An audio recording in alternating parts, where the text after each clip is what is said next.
hostages were kept from the press and put on continuing flights to other parts of the country. But one woman from New Jersey was waiting for her mother, and she was overjoyed. I'm happy. I want to cry. I want to laugh. It's just like, it's a big relief. Later, in a separate location in Lucky, Christopher Jones, Fox News, at Newark Airport. That woman that Chris Jones just spoke with, Mrs. Tchaikovsky, is relieved tonight. Her mother finally made it home from Kuwait.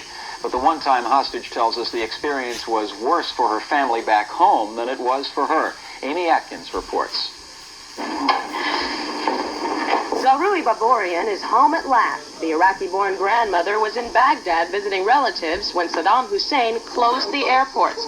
She became one of 11,000 Westerners stranded in Iraq and Kuwait. Still, she says she didn't feel like a hostage because she was allowed to stay in her sister's home. I wasn't hostage, really. I was going out, I was going with shopping, I was going club. Really? But you weren't allowed to leave the country. Restaurant, no, only country, just the country we can't allow to go. Did that frighten you? Did that scare you? That's the reason I was scared. Her daughter was worried sick, sleeping by the phone.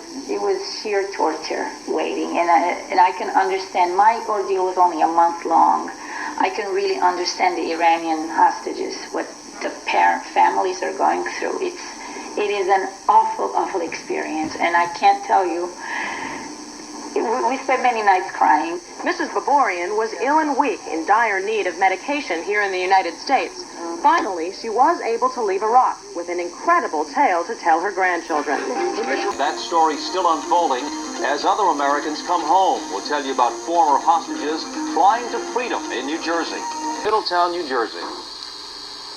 Mrs. Zaruhi Baborian spent the night at her daughter's Middletown, New Jersey home, her first night back in America. Surrounded by family, the 68-year-old Virginia resident went to Iraq to visit relatives and stayed much longer than she thought. Only when he announced,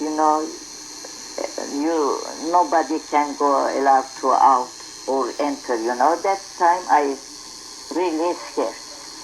I said, I'm not gonna go back to home. Caught in the Persian Gulf crisis for weeks, Mrs. Baborian says that she has been in constant contact with the American embassy in Baghdad. Every day they called her. She says that she has gotten out just in time. They have already ration. From today they're gonna start with the coupons they're gonna have, because there is no food in the stores. No rice, no potato, no chicken.